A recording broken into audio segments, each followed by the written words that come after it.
አንደኛ ነገሥት ምዕራፍ 11 ንጉሥ ሰለሞን ከፈርዖን ልጅ ሌላ ብዙ የባዕድ አገር ሴቶችን ማለትም ሞዓባውያትን፣ አሞናውያትን፣ ኤዶማውያትን፣ ሲዶናውያትን፣ ኬጢያውያትን አፈቀረ።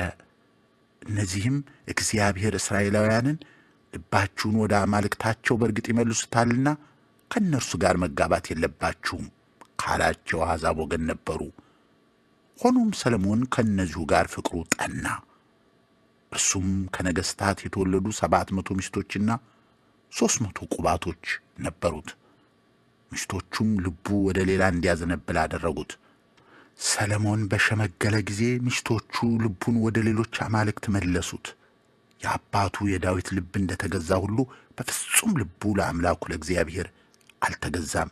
ሰሎሞንም የሲዶናውያንን ሴት አምላክ አስታሮትን፣ አጸያፊውን የአሞናውያንን አምላክ ሚልኮምን ተከተለ። ስለዚህ ሰሎሞን በእግዚአብሔር ፊት ክፉ ድርጊት ፈጸመ። እንደ አባቱ እንደ ዳዊትም እግዚአብሔርን እስከ መጨረሻው አልተከተለም። ሰሎሞን ከኢየሩሳሌም በስተ ምሥራቅ ባለው ተራራ ላይ ለአጸያፊው የሞዓብ አምላክ ለካሞሽ እንዲሁም አጸያፊ ለሆኑ ለአሞናውያን አምላክ ለሞሎክ ማምለኪያ ኮረብታ ሠራ። ለአማልክቶቻቸው ዕጣን ለሚያጥኑና መሥዋዕት ለሚያቀርቡ ለሌሎች ሚስቶችም ሁሉ በዚሁ ዓይነት ሠራላቸው። ሰሎሞን 2 ጊዜ ከተገለጠለት ከእስራኤል አምላክ ከእግዚአብሔር ልቡ ስለሸፈተ እግዚአብሔር ተቈጣው። ምንም እንኳ ሌሎች አማልክትን እንዳይከተል ሰሎሞን ቢከለክለውም ሰሎሞን የእግዚአብሔርን ትእዛዝ አልጠበቀም። ስለዚህ እግዚአብሔር ሰሎሞንን እንዲህ አለው፣ ይህን በማድረግህ ያዘዝኩን ኪዳኔንና ሥርዓቴንም ባለመጠበቅህ መንግሥትህን ካንተ ወስጄ ከአገልጋዮች ለአንዱ ሰጠዋለሁ። ይህን ግን ስለ አባትህ ስለ ዳዊት ስል በዘመንህ አላደርገውም። መንግሥትህን የምቀዳት ከልጅህ እጅ ነው። የሞኖ መንግሥቱን በሙሉ አልነጥቀውም። ነገር ግን ስለ ባሪያዬ ስለ ዳዊትና ስለ መረጥኳት ስለ ኢየሩሳሌም ስል ለልጅህ አንድ ነገድ እሰጠዋለሁ። እግዚአብሔር ከኤዶም ንጉሣዊ ቤተሰብ ኤዶማዊውን ሃዳድን በሰሎሞን ላይ አስነሣው። ከዚያ በፊት ዳዊት ከኤዶም ጋር በተዋጋ ጊዜ የሞቱትን ለመቅበር መጥቶ የነበረው የሰራዊት አዛዥ ኢዮአብ የኤዶምን ሰዎች ሁሉ ፈጅቶ ነበር። ኢዮአብና እስራኤላውያን ሁሉ በኤዶም ያሉትን ወንዶች በሙሉ እስኪያጠፉ ድረስ እዚያው 6 ወር ቆይተው ነበርና፣ ሃዳድ ግን ገና በልጅነቱ አባቱን ካገለገሉ ጥቂት ኤዶማውያን ጋር ወደ ግብፅ ሸሸ። እነርሱም ከምድያም ተነስተው ወደ ፋራን ሄዱ። ከፋራንም ሰዎች ይዘው ወደ ግብፅ በመምጣት ወደ ግብፅ ንጉሥ ወደ ፈርዖን ገቡ። ንጉሡም ለሃዳድ ቤትና መሬት ሰጠው፣ ቀለብም አዘዘለት። ፈርዖንም ሃዳድን እጅግ ወደደው። ስለዚህም ከሚስቱ ከንግሥት ጣፍኔስ እህት ጋር አጋባው። የጣፍኔስም እህት ጌምባት የተባለውን ልጅ ወለደችለት። ጣፍኔስ በፈርዖን ቤት አሳደገችው። ጌምባትም ከፈርዖን ልጆች ጋር አደገ። ሃዳድ በግብፅ ሳለ ዳዊት ከአባቶቹ ጋር ማንቀላፋቱን፣ የሰራዊቱ አዛዥ ኢዮአብም መሞቱን ሰማ። ሃዳድም ፈርዖንን ወደ አገሬ እንድመለስ አሰናብተኝ አለው። ፈርዖንም እዚህ ምን ጐደለብህና ነው ወደ አገርህ ለመግባት የፈለግከው ሲል ጠየቀው። ሃዳድም ምንም የጐደለብኝ የለም፣ ብቻ እንድሄድ ፍቀድልኝ አለ። እግዚአብሔርም ከጌታው ከሱባ ንጉሥ ኰብልሎ የነበረውን የኤልያድን ልጅ ሬዞንን ሌላ ጠላት አድርጎ በሰሎሞን ላይ አስነሣው። ዳዊት የሱባን ኃይል በደመሰሰ ጊዜ ሬዞን ሰዎቹን በዙሪያው አሰባስቦ የወንበዴ አለቃ ሆነ። ሰዎቹም ወደ ደማስቆ ሄደው ተቀመጡ፣ በዚያም አነገሱት። ሃዳድ ካስከተለበት ችግር ሌላ ሬዞን በሰሎሞን ዘመን ሁሉ ሌላው የእስራኤል ተቃዋሚ ሆነ። ሬዞን ሶርያን ገዛ፣ እስራኤልንም ይጠላ ነበር። እንዲሁም ከሰሎሞን ሹማምንት አንዱ የሆነው የናባጥ ልጅ ኢዮርብዓም በንጉሡ ላይ አመፀ። እሱም ከጸሪዳ የመጣ ኤፍሬማዊ ሲሆን እናቱ ጹርዓ የተባለች መበለት ነበረች። በንጉሡ ላይ ያመፀበት ምክንያት እንዲህ ነው።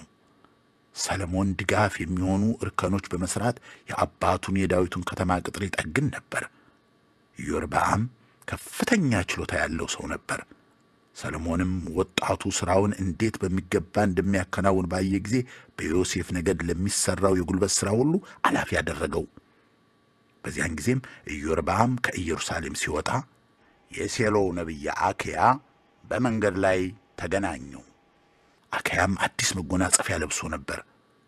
ሁለቱ ብቻቸውን ሳሉ አኪያ የለበሰውን አዲስ መጎናጸፊያ ይዞ 12 ቦታ ቀደደው። ከዚያም ኢዮራምን እንዲህ አለው፣ 10 ቁራጭ ለራስህ ውሰድ፣ የእስራኤል አምላክ እግዚአብሔር እንዲህ ይላልና እነሆ መንግሥቱን ከሰለሞን እጅ ቀዳለሁ፣ 10ሩን ነገድ ለአንተ ሰጣለሁ። ነገር ግን ስለ ባሪያ ስለ ዳዊት ከእስራኤል ነገዶች ሁሉ ስለ መረጥኳት ስለ ኢየሩሳሌም ስል አንድ ነገድ ይቀርለታል። ይህን የማደርገውም እኔን ትተው የሲዶናውያንን አምላክ አስታሮትን፣ የሞዓብን አምላክ ካሞሽን፣ የአሞናውያንን አምላክ ሚልኮምን ስላመለኩ እንዲሁም አባቱ ዳዊት እንዳደረገው በመንገዴ ስላልሄዱ በፊቴ ትክክለኛውን ነገር ስላላደረጉ ሥርዓቴና ሕጌን ስላልጠበቁ ነው። ይሁን እንጂ መንግሥቱን በሙሉ ከእጁ አልወስድበትም። ስለ መረጥኩት ትእዛዛና ሥርዓቴን ስለ ጠበቀው ስለ ባሪያ ስለ ዳዊት ስል በሕይወት ዘመኑ ሁሉ እንዲገዛ አድርጌዋለሁ። መንግሥትን ከልጁ እጅ ወስዳለሁ። ለአንተም 10ሩን ነገድ እሰጥሃለሁ። ስሜ እንዲኖርባት በመረጥኳት በዚያች በኢየሩሳሌም ከተማ ለባሪያዬ ለዳዊት ምንጊዜም በፊቴ መብራት እንዲኖረው ለልጁ አንድ ነገድ እሰጣለሁ።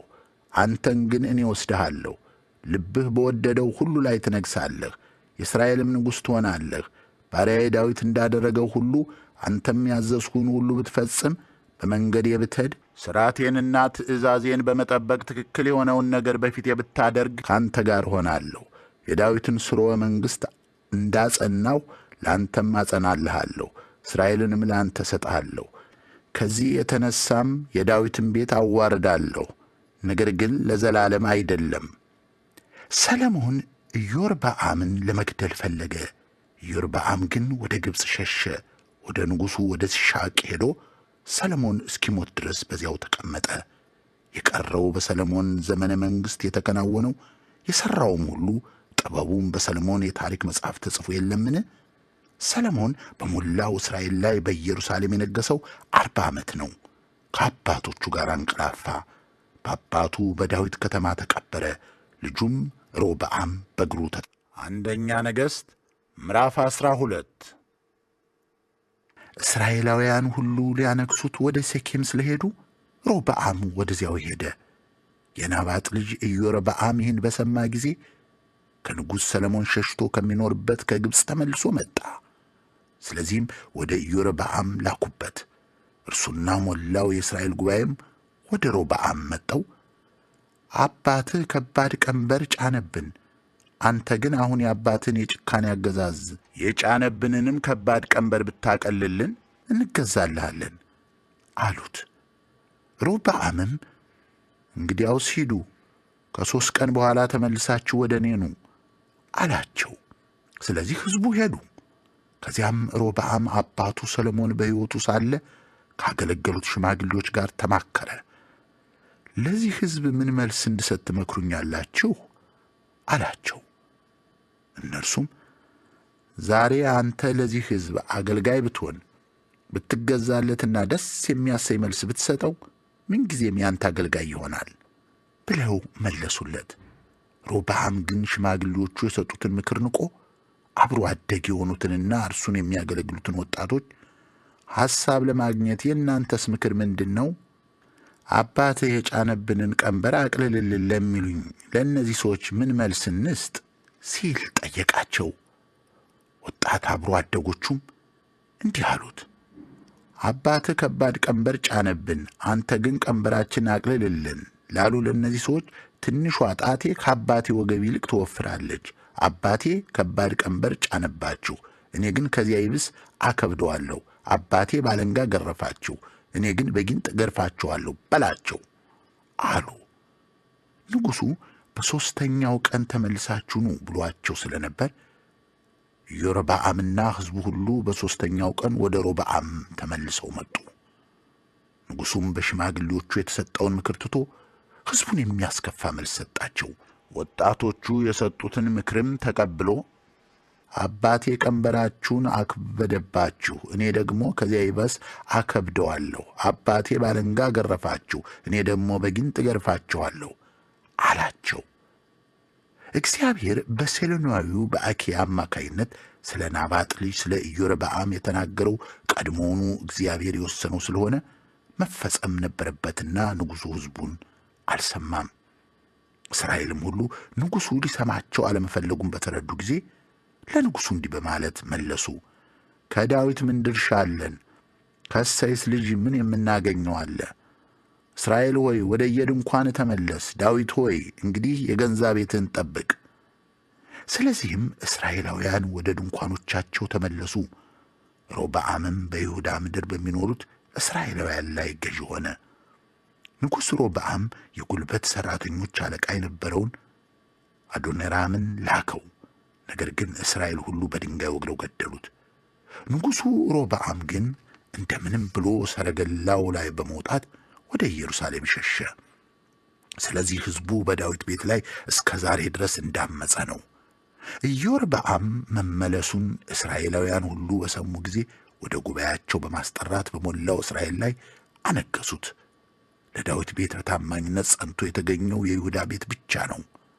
ሮብዓም ኢየሩሳሌም በደረሰ ጊዜ የእስራኤልን ቤት ወግተው መንግሥቱን ለሰሎሞን ልጅ ለሮብዓም እንዲመልሱ ሞላውን የይሁዳ ቤትና የብንያምን ነገድ ሰበሰበ። የሰራዊቱም ቁጥር 180,000 ነበር። ነገር ግን ይህ የአምላክ ቃል የእግዚአብሔር ሰው ወደ ሆነው ወደ ሳምያ መጣ። ለይሁዳ ንጉሥ ለሰሎሞን ልጅ ለሮብዓም ለሞላው የይሁዳ ቤትና ለብንያም ነገድ ለቀረውም ሕዝብ ሁሉ እንዲህ በል፣ እግዚአብሔር የሚለው ይህ ነው። ይህ ነገር ከእኔ የሆነ ነውና ወንድሞቻችሁን እስራኤላውያንን ለመውጋት አትውጡ፣ እያንዳንዳችሁ ወደ የቤታችሁ ተመለሱ። ስለዚህ እግዚአብሔር እንዳዘዘው የእግዚአብሔርን ቃል ሰሙ፣ ወደ የቤታቸውም ተመለሱ። ከዚያም ኢዮርብዓም በኮረብታማው አገር በኤፍሬም የምትገኘውን ሴኬምን ምሽግ አድርጎ ሠራ፣ በዚያም ተቀመጠ። ደግሞም ያንን ትቶ በመውጣት የጴንኤልን ምሽግ ሠራ። ኢዮርብዓም በልቡ እንዲህ ሲል አሰበ፣ መንግሥቱ ለዳዊት ቤት የሚመለስ ይመስላል። የሕዝብ መሥዋዕት ለማቅረብ ኢየሩሳሌም ወዳለው ወደ እግዚአብሔር ቤተ መቅደስ የሚመጣ ከሆነ እንደገና ልቡን ወደ ጌታው ወደ ይሁዳ ንጉሥ ወደ ሮብዓም ሊያዞር ነው። ከዚያም እኔን ይገለኛል፣ ወደ ንጉሡም ወደ ሮብዓም ይመለሳል። ንጉሡ ከመከረበት በኋላ 2 የወርቅ ጥጆች አሰርቶ ሕዝቡን እስራኤል ሆይ ወደ ኢየሩሳሌም እስካሁን የወጣኸው ይበቃል፣ ከግብፅ ምድር የዋጡህ አማልክት እነዚህ ናቸው አለ። አንዱን በቤተል ሌላውን በዳን አቆመው። ይህም አድራጎት ኃጢአት ሆነ። ሕዝቡም በዚያ ላለው ለመስገድ እስከ ዳን ድረስ ርቆ ሄደ። ኢዮርብዓም በማምለኪያ ኮረብታዎች ላይ አብያተ ጣዖታትን ሠራ። ከሕዝቡ የተለያዩ ክፍሎች ሁሉ ሌዋውያን ካልሆኑት ካህናትን ሾመ። በይሁዳ እንደሚደረገው ሁሉ እርሱም በ8ኛው ወር 15ኛው ቀን በዓል እንዲሆን ወሰነ። በመሠዊያውም ላይ መሥዋዕት አቀረበ። ለሠራቸው ጥጆች መሥዋዕት በማቅረብም እንዲህ ያለውን ድርጊት በቤተል ፈጸመ። በማምለኪያ ኮረብቶች ላይ ላሠራቸው አብያተ ጣዖታት በቤተል ካህናቱን መደበ። ራሱ በመረጠው በ8ኛው ወር በ15ኛው ቀን በቤተል ባቆሙ መሠዊያ ላይ መሥዋዕት አቀረበ። ስለዚህ ለእስራኤላውያን በዓል ወሰነላቸው፣ ዕጣንም ለማቅረብ ወደ መሠዊያው። አንደኛ ነገሥት ምዕራፍ 13 ኢዮርብዓም መሥዋዕት ለማቅረብ በመሠዊያው አጠገብ ቆሞ ሳለ በእግዚአብሔር ቃል ታዞ አንድ እግዚአብሔር ሰው ከይሁዳ ወደ ቤተል መጣ። መሠዊያውንም በእግዚአብሔር ቃል በመቃወም እንዲህ አለ፣ አንተ መሠዊያ ሆይ እንግዲህ እግዚአብሔር የሚለው ይህ ነው፣ እነሆ ኢዮስያስ የተባለ ለዳዊት ቤት ይወለዳል። እርሱም አሁን እዚህ መሥዋዕት የሚያቀርቡትን የኮረብታ ማምለኪያ ካህናት በላይህ ይሰዋቸዋል፣ የሰዎችም አጥንት በአንተ ላይ ይነዳል። በዚያች ዕለት ያ የእግዚአብሔር ሰው እንዲህ ሲል ምልክት ሰጠ። እግዚአብሔር የሰጠው ምልክት እነሆ መሠዊያው ይሰነጠቃል፣ በላዩም ላይ ያለው አመድ ይፈሳል የሚል ነው።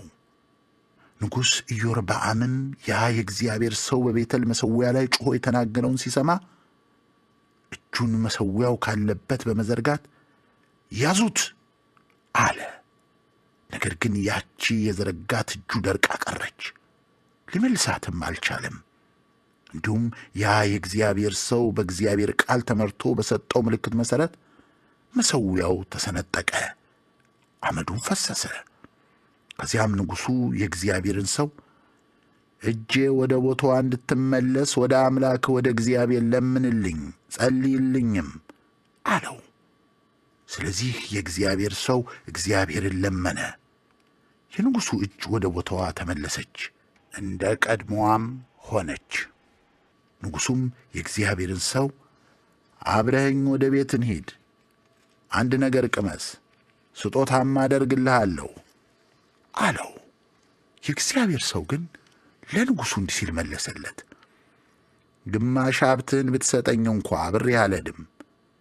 እዚህ እንጀራ አልበላም፣ ውሃም አልጠጣም። በእግዚአብሔር ቃል እንጀራ እንዳትበላ ውሃም እንዳትጠጣ በሄድክበትም መንገድ እንዳትመለስ ተብዬ ታዝዣለሁና። ስለዚህም በመጣበት ሳይሆን በሌላ መንገድ ወደ ቤተል ተመለሰ። በዚያን ጊዜ በቤተል የሚኖር አንድ ሽማግሌ ነቢይ ነበር። ልጆቹም መጠው በዚያች ዕለት የእግዚአብሔር ሰው እዚያ ያደረገውን ሁሉና ንጉሡንም ምን እንዳለው ለአባታቸው ነገሩት። አባታቸውም ለመሆኑ የተመለሰው በየትኛው መንገድ ነው በማለት ጠየቃቸው። ልጆቹም ከይሁዳ የመጣው የእግዚአብሔር ሰው የተመለሰበትን መንገድ ለአባታቸው አሳዩት። ስለዚህም ልጆቹን በሉ አህያውን ጫኑልኝ አላቸው። እነርሱም አህያውን ጫኑለትና ተቀምጦበት እየጋለበ ያን የእግዚአብሔር ሰው ተከተለው። ከዚያም በአንድ የወርካ ዛፍ ስር ተቀምጦ አገኘውና ከይሁዳ የመጣው የእግዚአብሔር ሰው አንተ ነህን ሲል ጠየቀው። እርሱም አዎን እኔ ነኝ ብሎ መለሰለት። ስለዚህ ነቢዩ አብረን ወደ ቤት እንሂድና ምግብ ብላ አለው። የእግዚአብሔርም ሰው እንዲህ ሲል መለሰለት፣ ተመልሼ ከአንተ ጋር አልሄድም። በዚህ ቦታም አብሬህ እንጀራ አልበላም፣ ውሃም አልጠጣም። እዚያ እንጀራ እንዳትበላ ውሃም እንዳትጠጣ በሄድበትም መንገድ እንዳትመለስ ተብዬ በእግዚአብሔር ቃል ታዝዣለሁና አለው። ሽማግሌው ነቢይ ግን እኔም እኮ እንዳንተው ነቢይ ነኝ። መልአክ በእግዚአብሔር ቃል እንጀራ እንዲበላና ውሃ እንዲጠጣ መልሰው ወደ ቤትህ አምጣው ብሎኝ ነው አለው። ነገር ግን ውሸቱን ነበር። ስለዚህ የእግዚአብሔርም ሰው አብሮት ተመልሶ በቤቱ በላ ጠጣም። በማዕድ ተቀምጠው ሳሉ የእግዚአብሔር ቃል መልሶ ወደ አመጣው ወደ ሽማግሌው ነቢይ መጣ። ከይሁዳ ለመጣውም የእግዚአብሔር ሰው እግዚአብሔር የሚለው ይህ ነው፣ የእግዚአብሔርን ቃል አቃልሃል፣ አምላክ እግዚአብሔር የሰጠህንም ትእዛዝ አልጠበቅክም። ተመልሰህ በመምጣት እንዳትበላና እንዳትጠጣ በነገረ ቦታ እንጀራ በላ ውሃም ጠጣህ። ስለዚህ ሬሳ በአባቶች መቃብር አይቀበርም ሲል ጮኾ ተናገረው። የእግዚአብሔርም ሰው በልቶና ጠጥቶ ካበቃ በኋላ ያ መልሶ ያመጣው ነቢይ አህያውን ጫነለት። ሲሄድ ሳለም አንበሳ መንገድ ላይ አግኝቶ ገደለው። ሬሳውም በመንገድ ላይ ተጋደመ።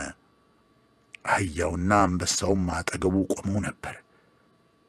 በዚያ ያለፉ ሰዎች ሬሳው በመንገድ ላይ ተጋድሞ አንበሳውም አጠገቡ ቆሞ ስላዩ ሽማግሌው ነቢይ ወዳለበት ከተማ ሄደው ይህንኑ ተናገሩ። ያም ከመንገድ የመለሰው ነቢይ ይህን ሲሰማ ይህ የእግዚአብሔርን ቃል ያቃለለው ያ የእግዚአብሔር ሰው ነው፣ እግዚአብሔር ባስጠነቀቀው ቃል መሠረት አሳልፎ ሰጥቶት አንበሳ ሰብሮ ገድሎታል አለ።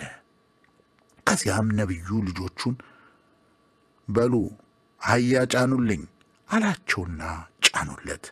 ከዚያም ሄዶ ሬሳው መንገድ ላይ ተጋድሞ አንበሳውና አህያው ባጠገቡ ቆሞ አገኘ። አንበሳው ሬሳውን አልበላውም፣ አህያውንም አልሰበረውም። ስለዚህ ነቢዩ የዚያን የእግዚአብሔር ሰው ሬሳ አንስቶ በአህያው ላይ ጫነ። አልቅሶ ለመቅበርም ራሱ ወደሚኖርበት ከተማ አመጣው። ከዚያም ሬሳውን በራሱ መቃብር ቀበረው። አወይ ወንድሜን እያሉም አለቀሱለት። ከቀበሩትም በኋላ ልጆቹን እንዲህ አላቸው፣ እኔም በምሞትበት ጊዜ የእግዚአብሔር ሰው በተቀበረበት መቃብር ቅበሩኝ። አጥንቶቼንም በአጥንቶቹ አጠገብ አኑሩ። በቤተል ባለው መሠዊያ በሰማርያ ከተሞችና በየኮረብታው ባሉ ማምለኪያ ስፍራዎች ላይ በእግዚአብሔር ቃል ጮኾ ያሰማው መልእክት በትክክል የሚፈጸም ነውና። ይህም ሁሉ ሆኖ ኢዮርብዓም ከክፉ መንገዱ አልተመለሰም። ይልቁንም በኮረብታ ማምለኪያዎች ከየትኛውም ክፍል እንደገና ካህናትን ሾም ጀመር። ካህን ለመሆን የሚፈልገውንም ሁሉ ለየኮረብታው ማምለኪያዎቹ ለየ። ይህም ኃጢአት የኢዮርብዓም ቤት እንዲወድቅና ከምድረ ገጽም እንዲደመሰስ። አንደኛ ነገሥት ምዕራፍ 14። በዚያን ጊዜ የኢዮርብዓም ልጅ አብያ ታመመ። ኢዮርብዓም ሚስቱን እንዲህ አላት፣ ተነሺ፣ የኢዮርብዓም ሚስት መሆንሽ እንዳይታወቅብሽ ሆነሽ ወደ ሴሎ ሂጂ። በዚህ ሕዝብ ላይ እንደምነግሥ የነገረኝ ነቢይ አክያ እነሆ በዚያ ይገኛል። ስትሄጂም 10 እንጀራ፣ ጥቂት ሙልሙል ዳቦና 1 እንስራ ማር ይዘሽ ሂጂ።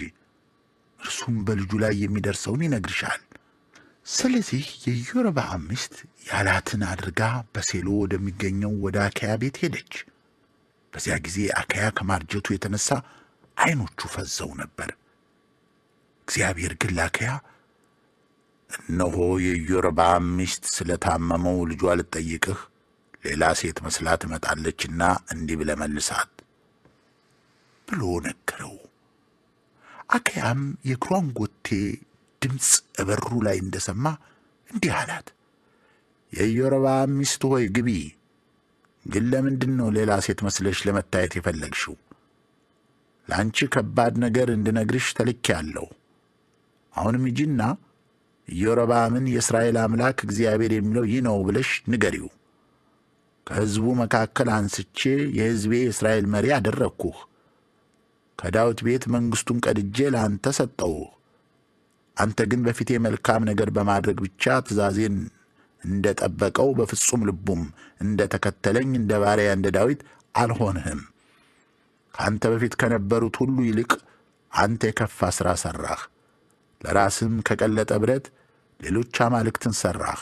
ቁጣዬን አነሳሳህ፣ ወደ ኋላህም ጣልኸኝ። ስለዚህ እኔም በኢዮርብዓም ቤት ላይ ጥፋትን አመጣለሁ። ባሪያም ይሁን ነጻ ዜጋ የኢዮራብን ወንድ ልጅ ሁሉ ከእስራኤል አስወግዳለሁ። ኩበትም አመድ እስኪሆን ድረስ እንደሚቃጠል እኔም የኢዮርብዓምን ቤት እንዲሁ አቃጥላለሁ። ከኢዮርብዓም ወገን በከተማ የሞተውን ውሾች፣ በባላገር የሞተውን ደግሞ የሰማይ አሞሮች ይበሉታል፣ እግዚአብሔር ተናግሮአልና። እንግዲህ አንቺም ወደ ቤትሽ ሂጂ። የምትኖሪበትን ከተማ እግርሽ እንደረገጠ ልጁ ይሞታል። እስራኤልም ሁሉ አልቅሰው ይቀብሩታል። እስራኤል አምላክ እግዚአብሔር ከኢዮርብዓም ቤት ሁሉ መልካም ነገር ያገኘበት እርሱ ብቻ ስለሆነ በወግ በማዕረግ የሚቀበር እርሱ ብቻ ነው። ከዚህም በላይ እግዚአብሔር የኢዮርብዓምን ቤተሰብ የሚያስወግድ ንጉሥ በእስራኤል ላይ ለራሱ ያስነሳል። ይህም ዛሬ አሁኑኑ ይሆናል። እግዚአብሔር እስራኤልን በውኃ ውስጥ እንደሚንቀጠቀጥ ሸምበቆ ያንቀጠቅጠዋል። የአሸራም ምስል ዓምድ በመሥራት እግዚአብሔርን ለቁጣ ያነሳሱት ስለሆነ እግዚአብሔር ለቀድሞ አባቶቻቸው ከሰጣቸው ከዚች ከመልካሚቱ ምድር እስራኤልን ይነቅላቸዋል፣ ከወንዙም ማዶ ይበትናቸዋል። ኢዮርብዓምም ኃጢአት ሠርቶ እስራኤልንም እንዲሠሩ በማድረጉ እግዚአብሔር እስራኤልን ይተዋቸዋል። የኢዮርብዓም ሚስትም ተነስታ ወደ ቴርሳ ሄደች። የቤቱን መድረክ ወዲያው እንደተራመደች ልጁ ሞተ። ከዚያም ቀበሩት። እግዚአብሔር በባሪያው በአክያ አማካይነት እንደተናገረ እስራኤል ሁሉ አለቀሱለት። የቀረው የኢዮርብዓም ታሪክ፣ ያደረገው ጦርነትና አገዛዙም ሁሉ በእስራኤል ነገሥታት ታሪክ ተጽፏል። እርሱም 22 ዓመት ነግሶ ከአባቶቹ ጋር አንቀላፋ። ልጁ ናዳብም በእግሩ ተተክቶ ነገሠ። የሰሎሞን ልጅ ሮብዓም በይሁዳ ነገሠ። በነገሠም ጊዜ ዕድሜው 41 ዓመት ነበር። እርሱም እግዚአብሔር ለስሙ መጠሪያ እንድትሆን ከእስራኤል ነገድ ሁሉ በመረጣት በኢየሩሳሌም 17 ዓመት ገዛ። እናቱ ነዓማ የተባለች አሞናዊት ነበረች። ይሁዳ በእግዚአብሔር ፊት ክፉ ነገር አደረገ። ከአባቶቻቸው ይልቅ እነርሱ በሠሩት ኃጢአት ይበልጥ የቅናት ቁጣውን አነሳሱ። እንዲሁም በእያንዳንዱ ኮረብታና በየትልልቁ ዛፍ ጥላ ስር የማምለኪያ ኮረብቶችን አዕማደ ጣዖታት የአሼራን ምስል አምድ ለራሳቸው አቆሙ። ከዚያም ይልቅ የቤተ ጣዖት ወንድ ዕቃዎች በምድሪቱ ላይ ነበሩ። እግዚአብሔር ከእስራኤላውያን ፊት አሳዶ ያስወጣቸው አሕዛብ የፈጸሙትን አጸያፊ ድርጊት ሁሉ እነዚህም ፈጸሙ። ሮብዓም በነገሰ በአምስተኛው ዓመት የግብፅ ንጉሥ ሺሻቅ በኢየሩሳሌም ላይ አደጋ ጣለ። የእግዚአብሔርን ቤተ መቅደስና የቤተ መንግሥቱን ሀብት ወሰደ። ሰለሞን ያሰራቸው የወርቅ ጋሻዎች እንኳ ሳይቀሩ ሁሉንም ነገር አጋዘ። ስለዚህ ንጉሥ ሮብዓም እነዚህን ለመተካት ሲል የናስ ጋሻዎች አሰርቶ የቤተ መንግሥቱን በር የሚጠብቁት ዘበኞች አዛዦች እንዲይዙ አደረገ። ንጉሡ ወደ እግዚአብሔር ቤተ መቅደስ በሚሄድበት ጊዜ ሁሉ ዘቦቹ ጋሻዎቹን ያነግባሉ። ከዚያም በዘብ ጥበቃው ክፍል መልሰው ያስቀምጡ ነበር። የቀረው የሮብዓም አገዛዝ ያደረገውም ሁሉ በይሁዳ ነገሥታት ታሪክ ተጽፎ የሚገኝ አይደለምን? በሮብዓምና በኢዮርብዓም መካከል ያላቋረጠ ጦርነት ተደርጎ ነበር። ሮብዓምም ከአባቶቹ ጋር አንቀላፋ። እነርሱ በተቀበሩበትም በዳዊት ከተማ ተቀበረ። እናቱ ናዕማ የተባለች አሞናዊት ነበረች።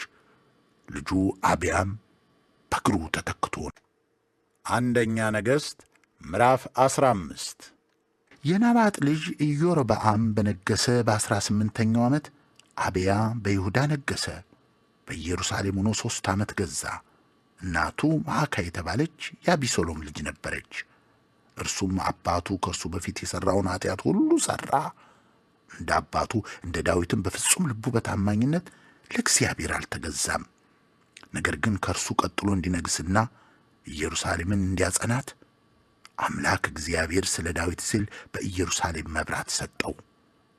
ዳዊት በኬጢያዊው በኦርዮ ላይ ካደረሰው በደል በቀር በእግዚአብሔር ፊት ትክክል የሆነውን ነገር አድርጓል። በሕይወት ዘመኑም ሁሉ ከእግዚአብሔር ትእዛዝ ፈቀቅ ያለበት ጊዜ አልነበረም። አብያም በሕይወት በነበረበት ዘመን ሁሉ በሮብዓምና በኢዮርብዓም መካከል ጦርነት ነበር። ሌላው አብያ በዘመኑ የፈጸመውና ያደረገው ሁሉ በይሁዳ ነገሥታት ታሪክ ተጽፎ የሚገኝ አይደለምን? በአብያና በኢዮርብዓም መካከል ጦርነት ነበር። አብያም ከአባቶቹ ጋር አንቀላፋ፣ በዳዊትም ከተማ ተቀበረ። ልጁም አሳ በእግሩ ተተክቶ ነገሰ። የእስራኤል ንጉሥ ኢዮርብዓም በነገሰ በ20ኛው ዓመት አሳ የይሁዳ ንጉሥ ሆነ። በኢየሩሳሌምም 41 ዓመት ነገሰ። አያቱ ማዕካ ትባላለች። እርሷም የአቢሶሎም ልጅ ነበረች። አሳ አባቱ ዳዊት እንዳደረገው ሁሉ በእግዚአብሔር ፊት መልካም የሆነውን ነገር አደረገ።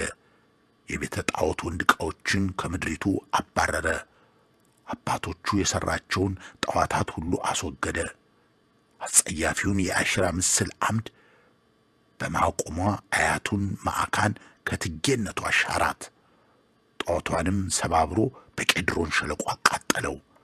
አሳ የማምለኪያ ኮረብታዎችን ፈጽሞ ባያስወግድም እንኳ በሕይወት ዘመን ሁሉ ልቡ ለእግዚአብሔር የተገዛ ነበር። አባቱና እርሱ ለእግዚአብሔር የቀደሱትን ብርና ወርቅ እንዲሁም ዕቃዎችን አምጥቶ ወደ እግዚአብሔር ቤት አስገባ። አሳና የእስራኤል ንጉሥ ባኦስ ዘመነ መንግሥታቸውን ያሳልፉት እርስ በርስ በመዋጋት ነበር። የእስራኤል ንጉሥ ባኦስ ይሁዳን ለመውጋት ወጣ።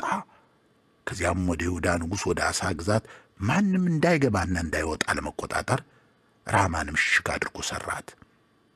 አሳም በእግዚአብሔር ቤትና በቤተ መንግሥቱ ግምጃ ቤት የቀረውን ብርና ወርቅ በሙሉ ወሰደ። ከዚያም በታማኝ ሹማምንቱ እጅ በደማስቆ ይገዛ ለነበረው ለጢብሮሞን ልጅ የአዚን የልጅ ልጅ ለሆነው ለሶርያ ንጉሥ ለቤንሃዳድ ላከው። እንዲህም አለ፣ በአባቴና በአባት መካከል የስምምነት ውል እንደነበረ ሁሉ አሁንም በእኔና በአንተ መካከል ይኑር። እነሆ የብርና የወርቅ ገጸ በረከት ልኬልሃለሁ። አሁንም የእስራኤል ንጉሥ ባኦስ ወደ መጣበት እንዲመለስ ሄደ ከእርሱ ጋር ያደረግከውን የስምምነት ውል አፍርስ። ቤንሃዳድም የንጉሥ አሳን ሐሳብ ተቀብሎ የጦር አዛዦቹን በእስራኤል ከተሞች ላይ አዘመተ። ኢዮንን፣ ዳንን፣ አቤልቤት ማዕካን እንዲሁም ንፍታሌምን ጨምሮ ጌንሳሬጥን በሙሉ ድል አደረገ። ባኦስም ይህን ሲሰማ በራማ የጀመረውን የምሽግ ሥራ አቁሞ ወደ ቴርሳ ተመለሰ። ንጉሥ አሳ አንድም ሰው እንዳይቀር በይሁዳ ሁሉ አዋጅ አስነገረ። ከዚያም ሕዝቡ ባኦስ በራማ አስቀምጦት የነበረውን ድንጋይና እንጨት አጋዘ። ንጉሡም በዚሁ ምጽጳንና በቢንያም ውስጥ ጌባን ሠራ። በአሳ ዘመነ መንግሥት የተከናወነው ሌላው ነገር በሙሉ ያደረገውም ሁሉና የሠራቸው ከተሞች በይሁዳ ነገሥታት ታሪክ ተጽፈው የሚገኙ አይደሉምን? ንጉሥ አሳ በሸመገለ ጊዜ ግን እግሮቹ ታመሙ። አሳ ከአባቶቹ ጋር አንቀላፋ። እነርሱ በተቀበሩበትም በአባቱ በዳዊት ከተማ ተቀበረ። ልጁ ኢዮሳፍጥም በእግሩ ተተክቶ ነገሠ። በይሁዳ ንጉሥ በአሳ ዘመነ መንግሥት በሁለተኛው ዓመት የኢዮርብዓም ልጅ ናዳብ በእስራኤል ላይ ነገሠ። 2 ዓመትም ገዛ። እርሱም በአባቱ መንገድ በመሄድ አባቱ የሠራውንና እስራኤልም እንዲሠሩ ያደረገውን ኃጢአት በመሥራት በእግዚአብሔር ፊት ክፉ ድርጊት ፈጸመ። ናዳብና ሙላው እስራኤል በፊልስጤም የምትገኘውን የገባቶንን ከተማ ከበው ሳሉ ከይሳኮር ነገድ የተወለደው የአካያ ልጅ ባኦስ አምጾ በመነሳት ናዳብን በገባቶን ገደለው። ባኦስ ናዳብን የገደለውና በእግሩ ተተክቶ የነገሠው የይሁዳ ንጉሥ አሳ በነገሠ በሦስተኛው ዓመት ነው። ወዲያውኑ እንደነገሠም የኢዮርብዓምን ቤተሰብ በሙሉ ፈጀ። እግዚአብሔር በሴሎናዊው ባሪያው በአካያ በኩል እንደተናገረው ከኢዮርብዓም ቤተሰብን አንድም ሰው በሕይወት ሳይቀር ሁሉንም አጠፋቸው። ይህም የሆነው ኢዮርብዓም በሠራው ኃጢአትና እስራኤልም እንዲሠሩ በማድረጉ ምክንያት የእስራኤል አምላክ እግዚአብሔርን ለቁጣ በማነሳሳቱ ነው። ሌላው በናዳብ ዘመነ መንግሥት የተከናወነው እርሱም ያደረገው ሁሉ በእስራኤል ነገሥታት ታሪክ ተጽፎ የሚገኝ አይደለምን? አሳና የእስራኤል ንጉሥ ባኦስ ዘመነ መንግሥታቸውን ያሳለፉት እርስ በርስ በመዋጋት ነበር። የይሁዳ ንጉሥ አሳ በነገሠ በሦስተኛው ዓመት የአካያ ልጅ ባኦስ በቴርሳ ከተማ በእስራኤል ሁሉ ላይ ነገሠ። 24 ዓመትም ገዛ። በኢዮርብዓም መንገድ በመሄድና እስራኤልም እንዲሠሩ ያደረገውን ኃጢአት በመፈጸም በእግዚአብሔር ፊት ክፉ። አንደኛ ነገሥት ምዕራፍ 16። ከዚያም የእግዚአብሔር ቃል በባኦስ ላይ እንዲህ ሲል ወደ አናኒ ልጅ ወደ ኢዩ መጣ። ከትቢያ አንስቼ የሕዝቤ የእስራኤል መሪ አደረግሁህ። አንተ ግን በኢዮርብዓም መንገድ ሄድህ። ሕዝቤ እስራኤልን ኃጢአት እንዲሠራ በኃጢአቱም ለቁጣ እንዲያነሳሳኝ አስሳትከው። ስለዚህ ባኦስንና ቤቱን ፈጽሜ አጠፋለሁ። ቤትህንም እንደ ናባጥ ልጅ እንደ ኢዮርብዓም ቤት አደርገዋለሁ። በከተማይቱ ውስጥ የሚሞቱትን የባኦስን ወገኖች ሁሉ ውሾች ይበሏቸዋል። በገጠር የሚሞቱትም ሁሉ የሰማይ አሞሮች ይቀራመቷቸዋል። በባኦስ ዘመነ መንግሥት የተከናወነው ሌላው ያደረገው ሥራው በሙሉ በእስራኤል ነገሥታት ታሪክ ተጽፎ የሚገኝ አይደለምን? ባኦስ ከአባቶቹ ጋር አንቀላፋ፣ በቴርሳም ተቀበረ። ልጁም ኤላ በእግሩ ተተክቶ ነገሠ። ከዚህም በቀር የእግዚአብሔር ቃል በነቢዩ ኢዩ አማካኝነት በባኦስና በቤቱ ላይ የመጣበት ምክንያት በእጁ ሥራ ያስቈጣው ዘንድ እንደ ኢዮርብዓም ቤት ሁሉ በእግዚአብሔር ፊት ክፉ ሥራን ሁሉ በማድረጉና ኢዮርብዓምንም በማጥፋቱም ጭምር ነው። የይሁዳ ንጉሥ አሳ በነገሠ በ26ኛው ዓመት የባኦስ ልጅ ኤላ በእስራኤል ላይ ነገሠ። በቴርሳ ተቀምጦም 2 ዓመት ገዛ። ከሹማምንቱ አንዱና የግማሽ ሰረገሎቹ አዛዥ የሆነው ዘምሪ አምጾ ተነሳበት። በዚያን ጊዜ ኤላ በቴርሳ ከተማ የቤተ መንግሥቱ ኃላፊ በሆነው በአርጻ ቤት ጠጥቶ ሰክሮ ነበር። ዘምሪም ገብቶ ኤላን ገደለው። እርሱም በኤላ እግር ተተክቶ የይሁዳ ንጉሥ አሳ በነገሠ በ27ኛው ዓመት ነገሠ። ዘምሪ ወዲያው እንደነገሠና በዙፋን እንደተቀመጠ የባኦስን ቤተሰብ በሙሉ ገደለ። የሥጋ ዘመድም ሆነ ወዳጅ አንድም ወንድ አላስቀረም። በዚህ ሁኔታም በነቢዩ በኢዩ አማካይነት በባኦስ ላይ በተነገረው በእግዚአብሔር ቃል መሠረት የባኦስን ቤተሰብ ሁሉ ፈጀ። ይህም የሆነው ባኦስና ልጁ ኤላ በማይረቡ ጣዖቶቻቸው ምክንያት የእስራኤልን አምላክ እግዚአብሔርን ያስቈጡት ዘንድ በሠሩት ኃጢአትን ሁሉና እስራኤልም እንዲሠሩ በማድረጉ ነበር።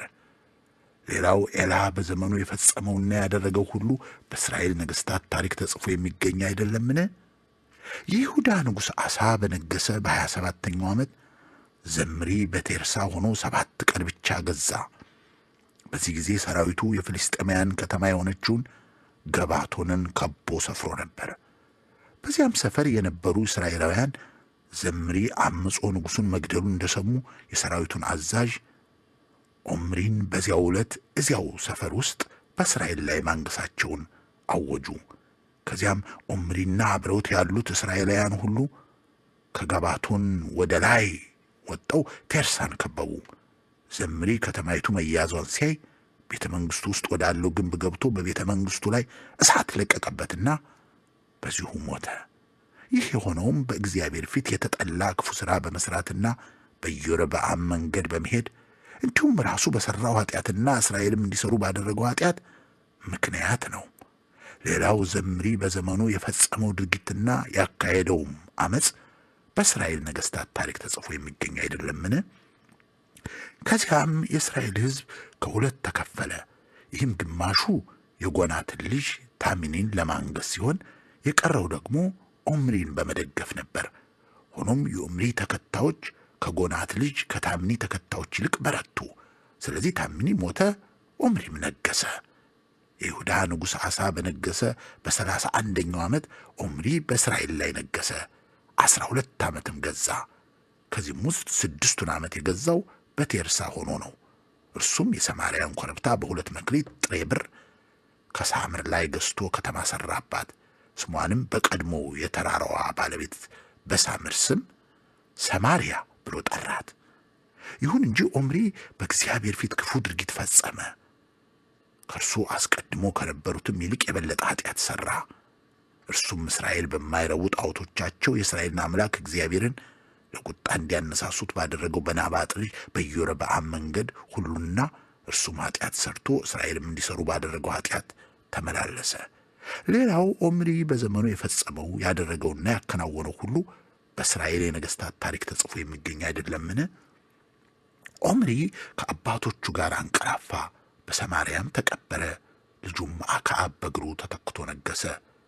የይሁዳ ንጉሥ አሳ በነገሰ በ38ኛው ዓመት የኦምሪ ልጅ አክዓብ በእስራኤል ላይ ነገሰ። በሰማርያም ሆኖ እስራኤልን 22 ዓመት ገዛ። የኦምሪ ልጅ አክዓብ ከእርሱ አስቀድሞ ከነበሩት ሁሉ ይልቅ በእግዚአብሔር ፊት ክፉ ነገር አደረገ። የናባጥን ልጅ የኢዮርብዓምን ኃጢአት እንደ ቀላል ነገር ከመቁጠሩም በላይ የሶዶናውያንን ንጉሥ የኤትባኦልን ልጅ ኤልዛቤልን አገባ። ሄዶም ባኦልን አመለከ፣ ሰገደለትም። ሰማርያ ላይ በሠራውም የባኦል ቤተ ጣዖት ለባኦል መሠዊያ ቆመለት። ደግሞም አክዓብ የአሽራ ምስል ዓምድ በማቆም ከእርሱ በፊት ከነበሩት የእስራኤል ነገሥታት ይልቅ የእስራኤልን አምላክ እግዚአብሔር ለቁጣ የሚያነሳሳ ድርጊት ፈጸመ።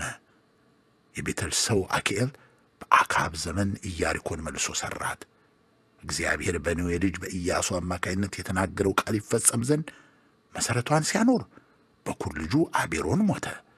የቅጽር በሮቿንም በሚሠራበት ጊዜ የመጨረሻው ልጁ ሰጉብ። አንደኛ ነገሥት ምዕራፍ 17። በዚህ ጊዜ ከገለዓድ ነዋሪዎች አንዱ የሆነው ቴስብያዊው ኤልያስ አክዓብን የማመልከው ሕያው እግዚአብሔርን በእኔ ቃል ካልሆነ በቀር በሚቀጥሉት ዓመታት ዝናብ ወይም ጠል አይኖርም አለው። ከዚያም እንዲህ የሚል የእግዚአብሔር ቃል ለኤልያስ መጣለት። ከዚህ ተነስተህ ወደ ምሥራቅ ሂድ፣ ከዮርዳኖስ በስተ ምሥራቅ ባለው በኮራት ወንዝ ተሸሸግ። ውኃ ከወንዙ ትጠጣለህ፣ ቁራዎችም እዚያው እንዲመግቡህ አዛለሁ። ስለዚህ እግዚአብሔር ያዘዘውን ፈጸመ። ከዮርዳኖስ በስተ ምሥራቅ ወዳለው ወደ ኮራት ወንዝ ሄዶ በዚያ ተቀመጠ። ቁራዎችም ጠዋትና ማታ እንጀራና ሥጋ ያመጡለት ነበር። ውኃም ከወንዙ ይጠጣ ነበር። በምድሪቱ ላይ ዝናብ ባለመጣሉ ከጥቂት ጊዜ በኋላ ወንዙ ደረቀ። ከዚያም እንዲህ የሚል የእግዚአብሔር ቃል ወደ ኤልያስ መጣ። ተነስና ሲዶና ውስጥ ወዳለችው ወደ ሰራፕታ ሄደህ ተቀመጥ። በዚያም አንዲት መበለት እንድትመግብህ አዛለሁ። ስለዚህ ተነስቶ ወደ ሰራፕታ ሄደ። ወደ ከተማይቱ በር እንደደረሰም አንዲት መበለት ጭራሮ ስትለቃቅም አገኛት። ጠርቶም የምጠጣው ውሃ በቃ ታመጭልኛለሽን ሲል ለመናት። ልታመጣለት ስትሄድ አሁንም ጠራትና እባክሽን ቁራሽ እንጀራም ይዘሽልኝ ነይ አላት። እርሷም መልሳ አምላክህን ሕያው እግዚአብሔርን በማድጋ ካለው ፊ ዶቄትና በማሰሮ ካለው ጥቂት ዘይት በቀር ምንም የለኝም። እነሆ ለራሴና ለልጄ ምግብ አዘጋጅቼ በልተን እንድንሞት ጭራሮ ለቃቅሜ ወደ ቤት ልወስድ ነው አለችው። ኤልያስም መልሶ እንዲህ አላት፣ አይዞሽ፣ አትፍሪ፣ ወደ ቤትሽ ገብተሽ እንዳልሽው አድርጊ። በመጀመሪያ ግን ከዚያችሁ ካለችሽ ትንሽ እንጎቻ ጋግረሽ አምጭልኝ። ከዚያም ለራስሽና ለልጅሽ ጋግሪ። የእስራኤል አምላክ እግዚአብሔር እንዲህ ይላል፣ እግዚአብሔር ለምድሪቱ ዝናብ እስከሚሰጥበት ዕለት ድረስ ከማድጋው ዶቄት አይጠፋም፣ ከማሰሮውም ዘይት አያልቅም። እርሷም ሄዳ ኤልያስ እንደነገራት አደረገች። በዚህ ሁኔታም ኤልያስ መበለቲቱና ቤተሰቧ ብዙ ቀን ተመገቡ። በኤልያስ በተነገረው የእግዚአብሔር ቃል መሠረት ከማድጋው ዱቄት አልጠፋም፣ ከማሰሮውም ዘይት አላለቀም ነበርና። ከጥቂት ጊዜ በኋላም የባለቤቲቱ ልጅ ታመመ። ሕመሙ እየጠናበት ሄደ። በመጨረሻም ትንፋሹ ቀጥ አለ። እርሷም ኤልያስን የእግዚአብሔር ሰው ሆይ እኔ ምን አደረግኩህ? እዚህ የመጣው ኃጢአቴን አስታውሰህ ልጄን ለመግደል ነውን? አለችው። ኤልያስም መልሶ ልጅሽን ስጭኝ አላት። ልጁንም ከቅፏ ወስዶ እርሱ ወደሚኖርበት ሰገነት በማውጣት ባልጋው ላይ አስተኛው። ከዚያም አምላኬ እግዚአብሔር ሆይ ልጇን እንዲሞት በማድረግ ተቀብላ በምታስተናግደኝ በዚች መበለት ላይም መከራ ታመጣባታለህን ብሎ ወደ እግዚአብሔር ጮኸ። በልጁም ላይ 3 ጊዜ ተዘርግቶ አምላኬ እግዚአብሔር ሆይ የዚህ ልጅ ነፍስ ትመለስለት ብሎ ወደ እግዚአብሔር ጮኸ። እግዚአብሔርም የኤልያስን ጩኸት ሰማ። የልጁም ነፍስ ተመለሰችለት፣ እርሱም ዳነ። ከዚያም ኤልያስ ልጁን አስነስቶ ከሰገነቱ ወደ ምድር ቤት አወረደው። ለእናቱም ልጅሽ ይኸውልሽ ድኖልሻል ብሎ ሰጣት። ከዚያም ሴቲቱ ኤልያስን አሁን የእግዚአብሔር ሰው መሆንህን ከአንደበትህም የወጣው የእግዚአብሔር ቃል እውነት መሆኑን አወቅኩ አለ። አንደኛ ነገሥት ምዕራፍ 18። ከብዙ ጊዜ በኋላም በሦስተኛው ዓመት እንዲህ የሚል የእግዚአብሔር ቃል ለኤልያስ መጣለት። ሄደህ ለአካብ ተገለጥ፣ እኔም በምድሪቱ ላይ ዝናብ አዘንባለሁ። ስለዚህም ኤልያስ ራሱን በአካብ ፊት ለመግለጥ ሄደ። በዚህ ጊዜ ረሃብ በሰማርያ ክፉኛ ጸንቶ ነበር። አክዓብም የቤተ መንግሥቱን አዛዥ አብድዩን ጠራው። አብድዩም እግዚአብሔርን በጣም የሚፈራ ሰው ነበር። ኤልዛቤል የእግዚአብሔርን ነቢያት እያስገደለች በነበረበት ጊዜ አብድዩ 100ውን ነቢያት ወስዶ 50ውን በሁለቱ ዋሻ ውስጥ ሸሽጎ እንጀራና ውሃ ይሰጣቸው ነበር። አክዓብም አብድዩን ተነሳና በአገሪቱ ውስጥ ወዳሉት ምንጮችና ሸለቆዎች ሂድ፣ ፈረሶቻችንና በቅሎቻችን እንዳይሞቱ በሕይወት እንዲቆዩ ምናልባት ሳር እናገኝ ይሆናል አለው። ስለዚህ የሚሄዱበትን ምድር ተከፋፈሉ። አክዓብ በአንድ በኩል አብድዩም በሌላ በኩል ሄደ። አብድዩ በመንገድ ላይ ሳለም ኤልያስን አገኘው። አብድዩም አወቀው። ወደ መሬት ለጥ ብሎ እጅ በመንሳት ጌታዬ ኤልያስ ሆይ በእርግጥ አንተ ነህን? አለው። እርሱም አዎን እኔ ነኝ፣ ሂድና ለጌታህ ኤልያስ እዚሁ አለልህ ብለህ ንገረው ሲል መለሰለት። አብድዩም እንዲህ አለው፣ ምን ነው? ምን አጠፋውና ነው ባሪያ እንዲሞት ለአክዓብ አሳልፈ የምትሰጠው? አምላክህን ሕያው እግዚአብሔርን ጌታዬ አንተን ለመፈለግ መልእክተኛ ያላከበት ሕዝብና መንግሥት የለም። የትኛውም ሕዝብ ሆነ መንግሥት አንተ በዚያ አለመኖርን ባስታወቀው ጊዜ ሁሉ አንተን አለማግኘቱን ለማረጋገጥ ያስምለው ነበር። አሁን ግን አንተ ወደ ጌታዬ ሄጄ ኤልያስ እዚህ አለልህ እንድለው ትፈልጋለህ? ተለይቼ ስሄድ የእግዚአብሔር መንፈስ የት እንደሚወስድህ አላውቅም። ታዲያ ሄጄ ለአክዓብ ከነገርኩት በኋላ ሳያገኝ ቢቀር እኔን ይገለኛል። ነገር ግን እኔ ባሪያ ከጎልመሰነቴ ጀምሮ እግዚአብሔርን አመልካለሁ። ጌታዬ ሆይ ኤልዛቤል የእግዚአብሔርን ነቢያት ባስገደለች ጊዜ ምን እንዳደረግኩ አልሰማህምን? 100ውን የእግዚአብሔር ነቢያት ወስጄ 50 በሁለቱ ዋሻ በመሸሸግ እህልና ውሃ ሰጠኋቸው። ታዲያ አንተ ሂጄ ለጌታዬ ኤልያስ እዚህ አለልህ እንድለው ትፈልጋለህ? እርሱም ይገለኛል።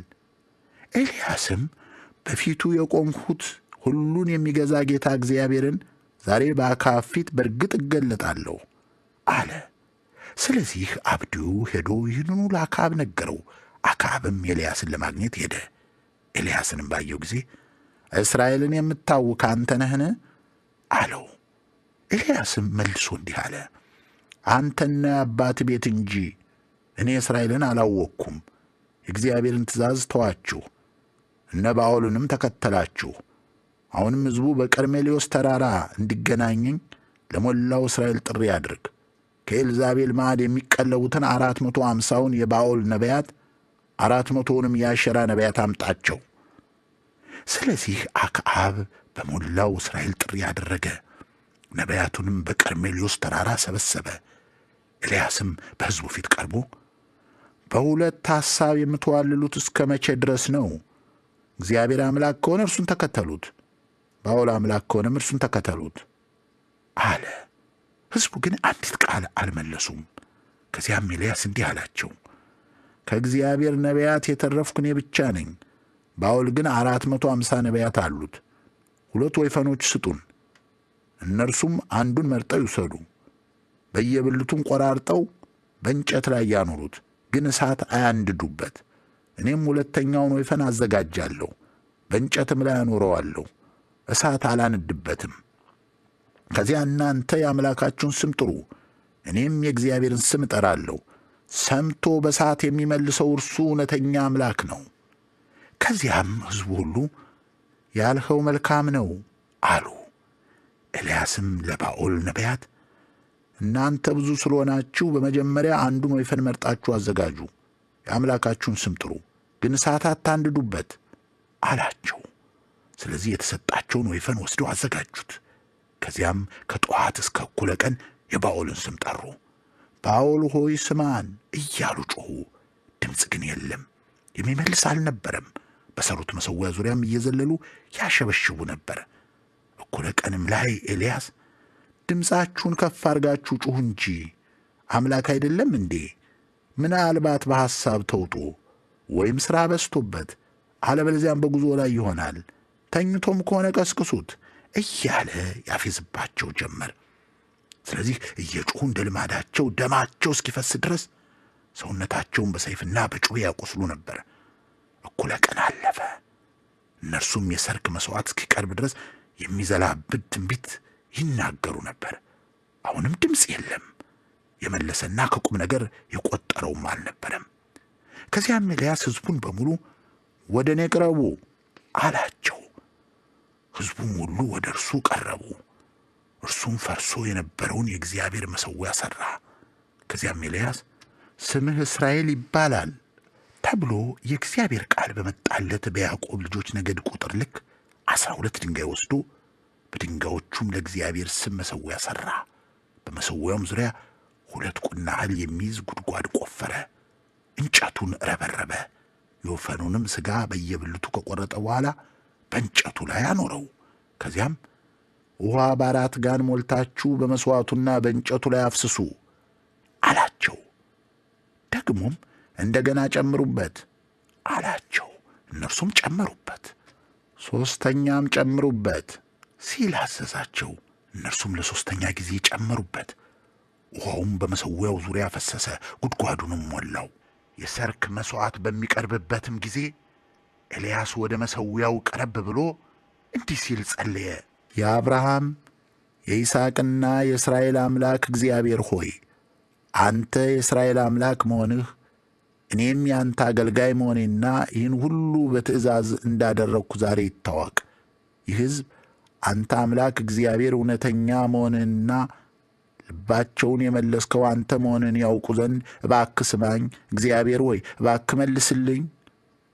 ከዚያም የእግዚአብሔር እሳት ወርዳ መሥዋዕቱን፣ እንጨቱን፣ ድንጋዩንና አፈሩን ፈጽማ በላች። በጉድጓዱ ውስጥ ያለውንም ውኃ ላሰች። ሕዝቡም ሁሉ ይህን ሲያዩ በግንባራቸው ተደፍተው አምላክ እግዚአብሔር እርሱ እውነተኛ ነው፣ እግዚአብሔር እርሱ እውነተኛ አምላክ ነው አሉ። ከዚያም ኤልያስ የባኦልን ነቢያት ያዟቸው፣ አንድም ሰው እንዳያመልጥ ሲል አዘዘ። ሕዝቡም ያዟቸው። ኤልያስም ወደ ቄሶን ወንዝ አውርዶ አሳረዳቸው። ኤልያስም አክዓብን የከባድ ዝናብ ድምፅ ይሰማልና ሂድና ብላ ጠጣም አለው። ስለዚህ አክዓብ ሊበላና ሊጠጣ ሄደ። ኤልያስ ግን ወደ ቀርሜሎስ ተራራ ጫፍ ወጣ። ፊቱንም በጉልበቶቹ መካከል አድርጎ ወደ መሬት አቀረቀረ። አገልጋዩንም ውጣና ወደ ባሕሩ ተመልከት አለው። አገልጋዩም ሄዶ ተመለከተና በዚያ ምንም የለም አለው። ኤልያስ 7 ጊዜ እንደገና ሂድ አለው። በሰባተኛው ጊዜ አገልጋዩ እነሆ የሰው እጅ የምታህል ትንሽ ደመና ከባሕሩ እየወጣች ነው አለው። ኤልያስም ሂድና አክዓብን ዝናቡ ሳያግድህ ሰረገላህን ጭነህ ውረድ ብለህ ንገረው አለው። ወዲያውኑም ሰማዩ በጥቁር ደመና ተሸፈነ፣ ነፋሱ ነፈሰ፣ ከባድ ዝናብ ጣለ። አክዓብም በሰረገላ ተቀምጦ ወደ ኢይዝራኤል ሄደ። የእግዚአብሔርም ኃይል በኤልያስ ላይ ወረደ። ኤልያስም ልብሱን ከፍ አድርጎ በቀበቶ ካጠበቀ በኋላ እስከ ኢይዝራኤል ድረስ አክዓብን ቀጠ። አንደኛ ነገሥት ምዕራፍ 19 አክዓብ በዚህ ጊዜ ኤልያስ ያደረገውን በሙሉ ነቢያቱንም ሁሉ እንዴት በሰይፍ እንዳስገደላቸው ለኤልዛቤል ነገራት። ስለዚህም እርሷ ነገ በዚህ ሰዓት ያንተንም ነፍስ ከእነዚያ እንዳንዱ ነፍስ ሳላደርጋት ብቀር አማልክት እንዲህ ያድርጉብኝ፣ ከዚህ የባሰም ያምጡብኝ ስትል ወደ ኤልያስ መልእክተኛ ላከች። ኤልያስም ፈርቶ ስለነበር ሕይወቱን ለማትረፍ ሲል ሸሸ። በይሁዳ ምድር ወዳለችው ወደ ቤርሳቤህ እንደመጣም አገልጋዩን በዚያ ተወው። በምድረ በዳም ውስጥ የ1 ቀን መንገድ ተጓዘ። ወደ አንድ ክትክታ ዛፍ እንደመጣም ከስሩ ተቀምጦ ይሞት ዘንድ እግዚአብሔር ሆይ በቅቶኛል፣ እኔ ከቀደሙት አባቶች አልበልጥምና ነፍሴን ውሰዳት ብሎ ጸለየ። ከዚያም ከዛፍ ስር ተጋደመ፣ እንቅልፍም ወሰደው። በድንገትም አንድ መልአክ ነካ አደረገውና ተነስና ብላ አለው። ዞር ብሎ ሲመለከትም እነሆ በፍም የተጋገረ እንጎቻና 1 ገንቦ ውሃ ከራስጌው አገኘ። ከበላና ከጠጣም በኋላ ተመልሶ ተኛ። እግዚአብሔርም መልአክ እንደገና መጥቶ ነካ አደረገውና ሩቅ መንገድ ስለምትሄድ ተነስና ብላ አለው። ስለዚህም ተነስቶ በላ ጠጣም። በምግቡም ብርታት አግኝቶ ወደ እግዚአብሔር ተራራ ወደ ኮሬብ እስኪደርስ 40 ቀንና 40 ሌሊት ተጓዘ። በዚያም ወደ አንዲት ዋሻ ገብቶ አደረ። የእግዚአብሔርም ቃል ወደ እርሱ መጣ። ኤልያስ ሆይ እዚህ ምን ታደርጋለህ አለው። እርሱም እኔ ለሰራዊት ጌታ ለእግዚአብሔር እጅግ ቀንቻለሁ። እስራኤላውያን ኪዳንህን ትተዋል፣ መሠዊያዎቼን አፍርሰዋል፣ ነቢያትንም በሰይፍ ገድለዋልና የቀረሁት እኔ ብቻ ነኝ። አሁንም እኔን ለመግደል ይፈልጋሉ አለ። እግዚአብሔርም እግዚአብሔር በዚያ ያልፋልና ወደ ተራራው ወጥተህ በእግዚአብሔር ፊት ቁም አለው። ከዚያም ታላቅና ኃይለኛ ነፋስ ተራሮቹን ሰነጣጠቀ፣ ዓለቶቹም በእግዚአብሔር ፊት ብትንትናቸውን አወጣ። እግዚአብሔር ግን በነፋሱ ውስጥ አልነበረም። ከነፋሱም ቀጥሎ የምድር መነዋወጥ ሆነ። እግዚአብሔር ግን በምድር መነዋወጥ ውስጥ አልነበረም። ከምድር መነዋወጡም ቀጥሎ እሳት መጣ። እግዚአብሔር ግን በእሳት ውስጥ አልነበረም። ከእሳቱም ቀጥሎ ለስለስ ያለ ድምፅ ተሰማ። ኤልያስም ይህን ሲሰማ ፊቱን በመጎናጸፊያው ሸፍኖ ወጣና በዋሻው ደጃፍ ቆመ። ከዚያም ኤልያስ ሆይ እዚህ ምን ታደርጋለህ የሚል ድምፅ ሰማ። እርሱም እኔ ሁሉን ለሚችል ጌታ ለእግዚአብሔር እጅግ ቀንቻለሁ። እስራኤላውያን ኪዳንህን ትተዋል፣ መሠዊያዎችን አፍርሰዋል፣ ነቢያትንም በሰይፍ ገድለዋልና የቀረሁት እኔ ብቻ ነኝ። አሁንም እኔን ለመግደል ይፈልጋሉ አለ። እግዚአብሔርም እንዲህ አለው፣ በመጣህበት መንገድ ተመልሰ ወደ ደማስቆ ምድረ በዳ ሂድ። እዚያ ስትደርስም አዛሄልን በሶርያ ላይ እንዲነግስ ቅባው፣ እንዲሁም የናምሴን ልጅ ኢዩን በእስራኤል ላይ እንዲነግስ ቅባው። ደግሞም ነቢይ ሆኖ በእግር እንዲተካ የአቤል መሆላን ሰው የሳፍጥን ልጅ ኤልሳን ቅባው። ከአዛኤል ሰይፍ ያመለጠውን ኢዩ ይገለዋል፣ ከኢዩ ሰይፍ ያመለጠውን ደግሞ ኤልሳ ይገለዋል። እኔም ጉልበታቸው ለባኦል ያልተንበረከከውንና አፋቸው ምስሉን ያልሳመውን 7,000 ሰዎች በእስራኤል አስቀራለሁ።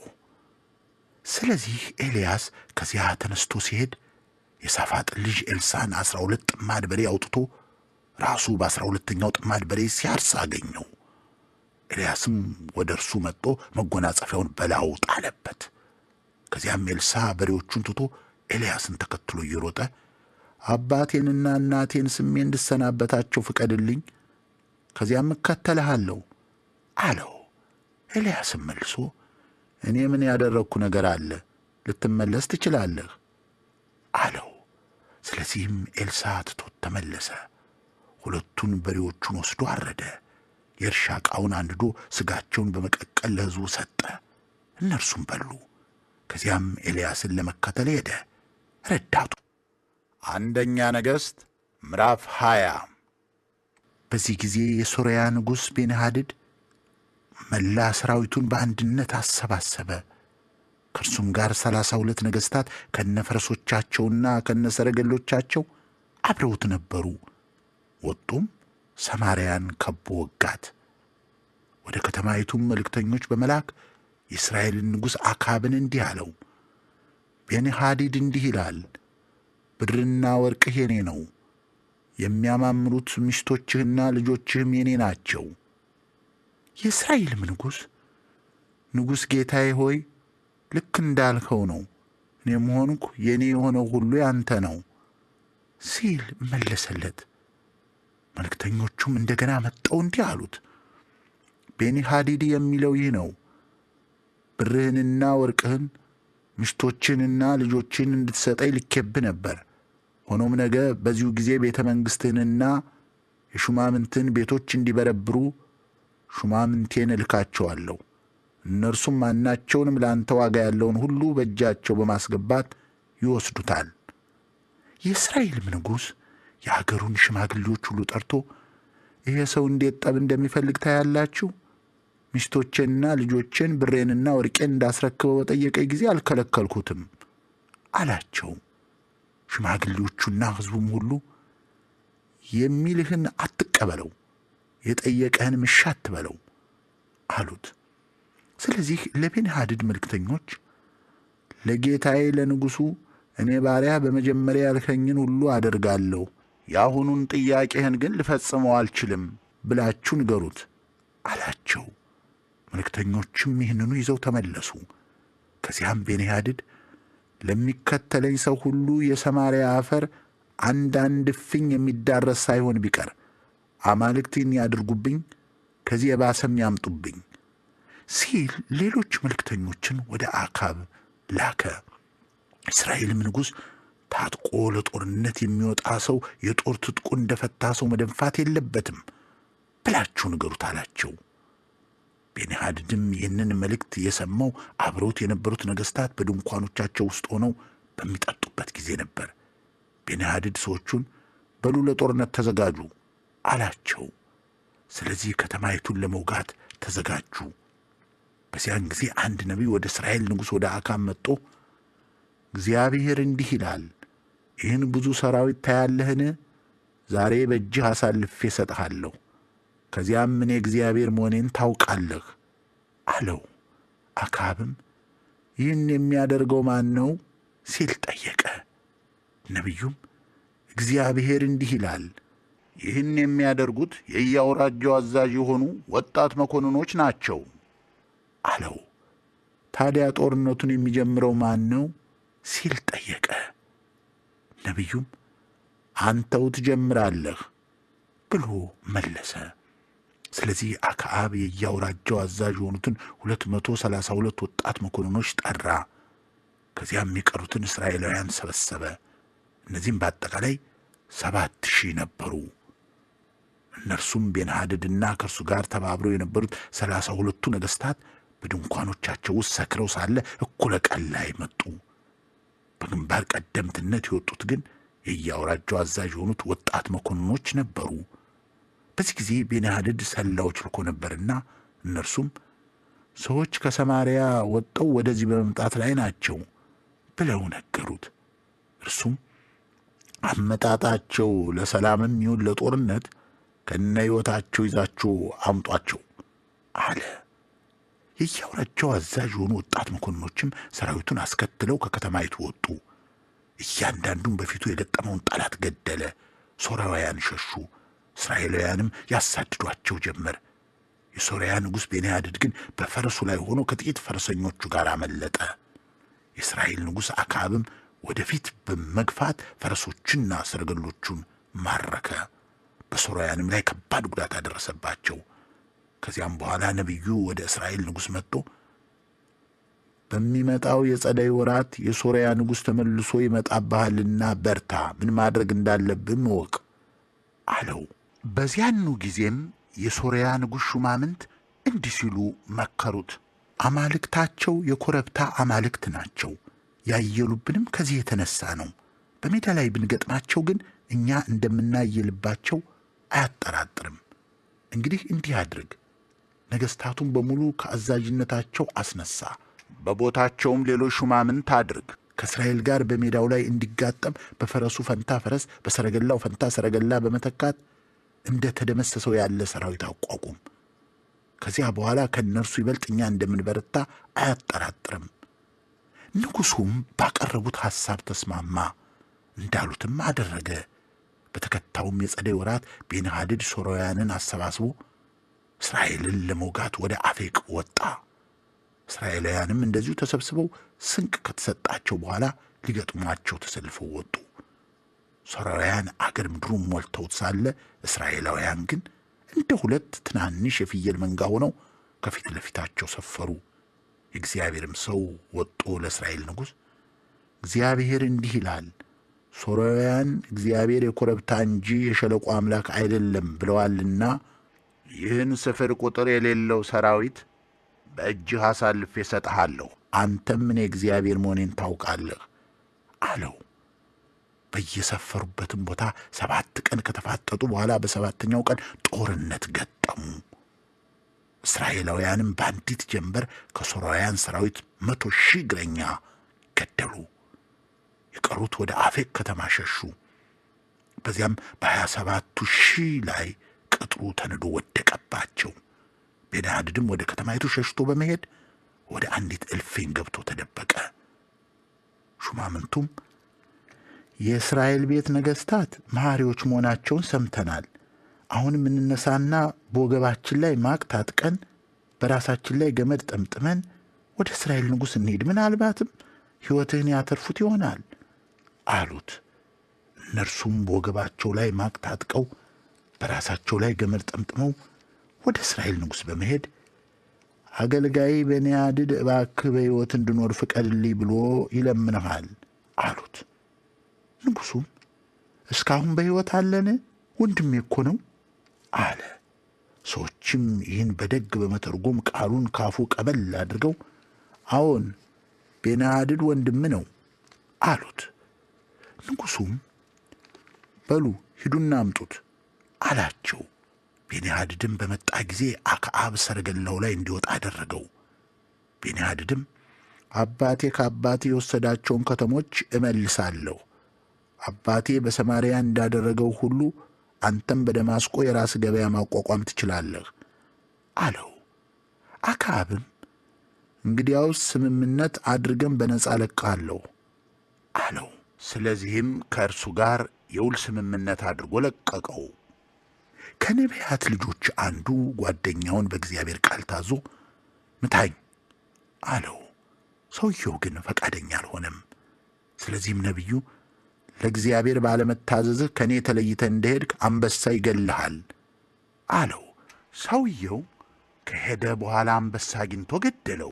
ነቢዩም ሌላ ሰው አግኝቶ እባክህ ምታኝ አለው። ስለዚህ ያ ሰው መጥቶ አቆሰለው። ከዚያም ነቢዩ ሄዶ ከመንገድ ዳር በመቆም ንጉሡን ይጠባበቅ ጀመር። የራሱን መጠምጠሚያ ወደ ታች አውርዶ ዓይኖቹን በመሸፈንም ማንነቱ እንዳይታወቅ አደረገ። ንጉሡ በዚያ በሚያልፍበትም ጊዜ ነቢዩ ጠርቶት እንዲህ አለው፣ እኔ አገልጋይህ በተፋፋመው ጦርነት መካከል ገብቼ ሳለሁ አንድ ሰው ምርኮኛ ይዞ መጥቶ ይህን ሰው ጠብቅ፣ ቢያመልጥ በገመዱ ትገባለህ ወይም 1 መክሊት ብር ትከፍላለህ አለኝ። ታዲያ እኔ አገልጋይ ሥራ በዝቶብኝ ወዲያ ወዲህ ስል ሰውየው አምልጦ ሄደ። የእስራኤልም ንጉሥ ራስህ ፈርደሃል፣ ይህ ይፈጸምብሃል አለው።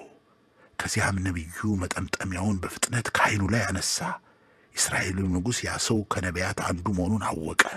ነቢዩም ንጉሡን አለው፣ እግዚአብሔር እንዲህ ይልሃል፣ እኔ ፈጽሞ ይገደል ያልሁትን ሰው ለቀዋልና በገመዱ ትገባለህ፣ በሕዝቡም ፈንታ የአንተ ሕዝብ በገመዱ ይገባል። የእስራኤልም ንጉሥ ተበሳጭቶና ተቈጥቶ ሰማርያ ወዳለው አንደኛ ነገሥት ምዕራፍ 21 ከጥቂት ጊዜ በኋላ በኢዝራኤላዊው በናቡቴ የወይን ተክል ቦታ ላይ አንድ ነገር ደረሰ። ቦታውም በኢዝራኤል ውስጥ ከሰማርያ ንጉሥ ከአክዓብ ቤተ መንግሥት አጠገብ ነበር። አክዓብም ናቡቴን የወይን ተክል ቦታ ከቤተ መንግሥቴ አጠገብ ስለሆነ የአትክልት ቦታ እንዳደርገው ልቀቅልኝ፣ በምትኩ ከዚህ የበለጠ የወይን ተክል ቦታ እሰጥሃለሁ፣ የተሻለ ሆኖ ከታየም የሚያወጣውን ገንዘብ እከፍልሃለሁ አለው። ናቡቴ ግን አጽመ ርስቴን እለቅል ዘንድ እግዚአብሔር አይበለው ሲል መለሰለት። ኢዝራኤላዊው ናቡቴ አጽመ ርስቴን አልለቅልህም ስላለው አክዓብ ተበሳጭቶና ተቈጥቶ ወደ ቤቱ ገባ። አኩርፎም ባልጋው ላይ ተኛ፣ ምግብ መብላት ተወ። ሚስቱ ኤልዛቤልም ወደ እርሱ ገብታ እስከዚህ የተበሳጨው ምግብስ የማትበላው ለምንድን ነው ብላ ጠየቀችው። እርሱም ኢዝራኤላዊው ናቡቴን የወይን ተክል ቦታህን ሽጥልኝ፣ ከፈለግክም በምትኩ ሌላ የወይን ቦታ እሰጥሃለሁ አልኩት። እርሱ ግን የወይን ተክል ቦታዬን አልለቅልህም ስላለኝ ነው አላት። ሚስቱ ኤልሳቤልም አንተ አሁን የእስራኤል ንጉሥ ትባላለህ፣ በልተነሰና እህል ቅመስ፣ ደስ የሚበልህ የኢዝራኤላዊውን የናቡቴን የወይን ተክል ቦታ እኔ እንድታገኝ አደርግሃለሁ አለችው። ስለዚህ በአክዓብ ስም ደብዳቤዎች ጻፈች፣ በገንዛ ማኅተሙ ማትማ በናቡቴ ከተማ አብረውት ለሚኖሩ ሽማግሌዎችና መኳንንት ላከች። በደብዳቤዎቹም ላይ እንዲህ ስትል ጻፈች፣ የአንድ ቀን ጾም አውጁ፣ ናቡቴንም በሕዝቡ መካከል ከፍ ባለ ቦታ ላይ አስቀምጡት፣ እንዲሁም 2 የሐሰት ምስክሮች ከፊት ለፊቱ አስቀምጡና እግዚአብሔርንም ንጉሡንም ሰድቧል ብለው ይመስክሩበት፣ ከዚያም አውጥታችሁ በድንጋይ ወግራችሁ ግደሉት። ስለዚህ በናቡቴ ከተማ የሚኖሩ ሽማግሌዎችና መኳንንት በደብዳቤዎቹ ላይ እንደ ጻፈችላቸው አደረጉ። የአንድ ቀን ጾም አወጁ፣ ናቡቴንም በሕዝቡ መካከል ከፍ ባለ ቦታ ላይ ያስቀመጡት። ከዚያም 2 የሐሰት ምስክሮች መጥተው ከፊት ለፊት ተቀመጡ። በሕዝቡም ፊት ናቡቴ እግዚአብሔርና ንጉሡን ሰድቧል ብለው መሰከሩበት። ስለዚህ ከከተማይቱ ውጭ ወስደው በድንጋይ ወግረው ገደሉት። ከዚያም ለኤልዛቤል ናቡቴ በድንጋይ ተወግሮ ሞቷል ብለው ላኩባት። ኤልሳቤልም በድንጋይ ተወግሮ መሞቱን ወዲያው እንደሰማች አክዓብን ናቡቴ በድንጋይ ተወግሮ ሞቷል፣ በል ተነሳና ኢዝራኤላዊው ናቡቴ ሊሸጥልህ ያልፈለገውን የወይን ተክል ቦታ በርስትነት ውሰደው አለችው። አክዓብ የናቡቴን ሞት ሲሰማ የናቡቴን የወይን ተክል ቦታ በርስትነት ለመያዝ ተነስቶ ወረደ። ከዚያም የእግዚአብሔር ቃል ወደ ተሰቢያዊው ወደ ኤልያስ እንዲህ ሲል መጣ፣ ተነሳና በሰማርያ ሆኖ የሚገዛውን የእስራኤልን ንጉሥ አክዓብን ትገናኝ ዘንድ ውረድ። የናቡቴን የወይን ተክል ቦታ በርስትነት ለመያዝ ሂዶ አሁን እዚያው ይገኛል። እንዲህም በለው፣ እግዚአብሔር እንዲህ ይላል፣ ሰውየውን ገደልኸው፣ ደሞ ርስቱን ልትወስድ። ከዚያም እንዲህ በለው፣ እግዚአብሔር እንዲህ ይላል፣ ውሾች የናቡቴን ደም በላሱበት ቦታ ያንተንም ደም ውሾች እንዲሁ ይልሱታል። አክዓብም ኤልያስን ጠላቴ ሆይ አገኘኸኝን አለው። ኤልያስም መልሶ እንዲህ አለው፣ በእግዚአብሔር ፊት የተጠላውን ነገር ለማድረግ ራስን ሽጠሃልና አዎን አግኝቼሃለሁ። እነሆ ክፉ ነገር አመጣብሃለሁ፣ ዘርህን ፈጽሜ አጠፋለሁ፣ ባሪያም ይሁን ነጻ እያንዳንዱን የአክዓብን የመጨረሻ ወንድ ልጅ ከእስራኤል እጠርጋለሁ። ለቁጣ ስላነሳሳኝና እስራኤልንም ስላሳትኻቸው ቤትህን እንደ ናባጥ ልጅ እንደ ኢዮርብዓም ቤት እንደ አኪያም ልጅ እንደ ባኦስ ቤት አደርገዋለሁ። ስለ ኤልዛቤልም እግዚአብሔር በኢዝራኤል ቅጥር አጠገብ ውሾች ኤልዛቤልን ይበሏታል ይላል። ደግሞም ከአክዓብ ወገን ሆኖ በከተማ የሞተውን ውሾች ይበሉታል፣ በገጠር የሞተውንም የሰማይ አሞሮች ይበሉታል። በሚስቱ በኤልዛቤል ተገፋፍቶ በእግዚአብሔር ፊት ክፉ ለማድረግ ራሱን የሸጠ እንደ አክዓብ ያለ ሰው ከቶ አልነበረም። እግዚአብሔር ከእስራኤል ፊት ያሳደዳቸው አሞራውያን እንዳደረጉት ሁሉ እርሱም ጣዖታትን በማምለክ እጅግ የሚያስጸይፍ ርኩሰት ፈጸመ።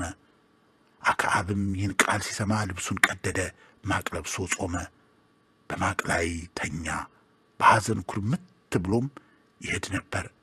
ከዚያም እንዲህ የሚል የእግዚአብሔር ቃል ወደ ተሰቢያዊ ወደ ኤልያስ መጣ። አክዓብ ራሱን በፊቴ እንዴት እንዳዋረደ አየህን? ራሱን ስላዋረደ ይህን መከራ በዘመኑ አላመጣበትም። ነገር ግን ይህን በቤቱ ላይ የማመጣው በልጁ። አንደኛ ነገሥት ምዕራፍ 22 በሶርያና በእስራኤል መካከል ለ3 ዓመት ጦርነት አልነበረም። በሦስተኛው ዓመት ግን የይሁዳ ንጉሥ ኢዮሳፍጥ የእስራኤልን ንጉሥ ለመጎብኘት ወረደ።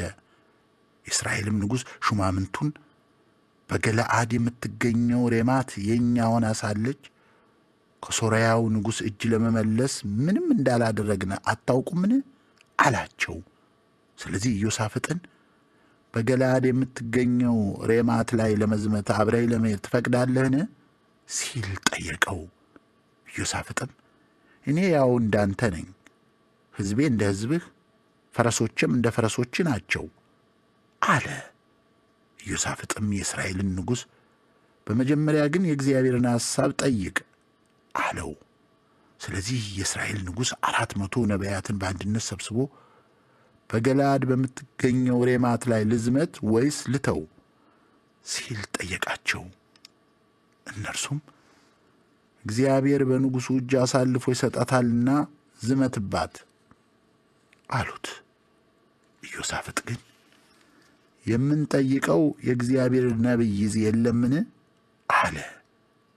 የእስራኤልም ንጉሥ ለኢዮሳፍጥ መኖሩንማ በእርሱ አማካይነት የእግዚአብሔርን ፈቃድ የምንጠይቀው አንድ ሰው አሁንም አለ። ነገር ግን ምንጊዜም ቢሆን ስለ እኔ ክፉ እንጂ አንዳችም መልካም ትንቢት ተናግሮ ስለማያውቅ እጠለዋለሁ። ይህም ሰው የይምላ ልጅ ሚክያስ ነው አለ። ኢዮሳፍጥም ንጉሡ እንዲህ ማለት አይገባውም ሲል መለሰ። ስለዚህ የእስራኤል ንጉሥ ከሹማምንቱ አንዱን ጠርቶ በል የይምላን ልጅ ሚክያስን በፍጥነት አምጣው አለው። የእስራኤል ንጉሥና የይሁዳ ንጉሥ ኢዮሳፍጥ አልባሰ መንግሥታቸውን ለብሰው በሰማርያ ቅጥር በር አጠገብ ባለው አውድማ ላይ በየዙፋናቸው ተቀምጠው ሳለ ነቢያቱ ሁሉ በፊታቸው ትንቢት ይናገሩ ነበር። በዚህ ጊዜ ሴዴቅያስ የተባለው የክንዓና ልጅ የብረት ቀንዶች አበጅቶ እግዚአብሔር እንዲህ ይላል፣ ሶርያውያን እስኪጠፉ ድረስ የምትወጋቸው በእነዚህ ነው አለው። የቀሩትም ነቢያት ሁሉ እግዚአብሔር በንጉሡ እጅ አሳልፎ ይሰጣታልና በገለዓድ የምትገኘውን ሬማትን ወግተህ ድል አድርግ በማለት በአንድ ቃል ትንቢት ይናገሩ ነበር። ከዚያም ሚክያስን ሊጠራ የሄደው መልእክተኛ እነሆ ሌሎቹ ነቢያት ንጉሡ ድል እንደሚያደርግ በአንድ ቃል ትንቢት እየተናገሩለት ነውና ያንተም ቃል ከእነርሱ ጋር አንድ እንዲሆን እባክህ መልካም ነገር ተናገር አለው። ሚክያስ ግን ሕያው እግዚአብሔርን ለእርሱ የምነግረው እግዚአብሔር የነገረኝን ብቻ ነው አለ። እዚያም እንደደረሰ ንጉሡ ሚክያስ ሆይ በገለዓድ በምትገኘው ሬማት ላይ እንዝመትባት ወይስ እንተው ሲል ጠየቀው። እርሱም እግዚአብሔር በንጉሡ እጅ አሳልፎ ይሰጣታልና ዘምተህ ድል አድርጋት ብሎ መለሰለት። ንጉሡም ከእውነት በቀር በእግዚአብሔር ስም አንዳች ነገር እንዳትነግረኝ የማምል ስንት ጊዜ ነው አለው። ከዚያም ሚክያስ እንዲህ ሲል መለሰ፣ እስራኤል ሁሉ ጠባቂ እንደሌላቸው በጎች በየተራራው ላይ ተበትነው አየሁ። እግዚአብሔርም የሕዝብ ጌታ የለውም፣ እያንዳንዱም በሰላም ወደ የቤቱ ይሂድ አለ። የእስራኤልም ንጉሥ ለኢዮሳፍጥ ስለ እኔ ክፉ ብቻ እንጂ ከቶ መልካም ትንቢት አይናገርም አላልሁምን አለው። ከዚያም ሚክያስ እንዲህ አለ፣ እንግዲህ የእግዚአብሔር ቃል የሚለውን ስማ። እግዚአብሔር በዙፋኑ ላይ ተቀምጦ የሰማይ ሰራዊት ሁሉ በቀኙና በግራው ቆመው አየሁ። እግዚአብሔርም በገለዓድ በምትገኘው ሬማት ላይ ዘምቶ እዚያው እንዲሞት አክዓብን ማን ያስተው አለ። ታዲያ አንዱ ይህን ሌላውም ያን አለ። በመጨረሻም አንድ መንፈስ ወጣ። ከዚያም በእግዚአብሔር ፊት ቆሞ እኔ አስተዋለሁ አለ። እግዚአብሔርም እንዴት አድርገህ ሲል ጠየቀው።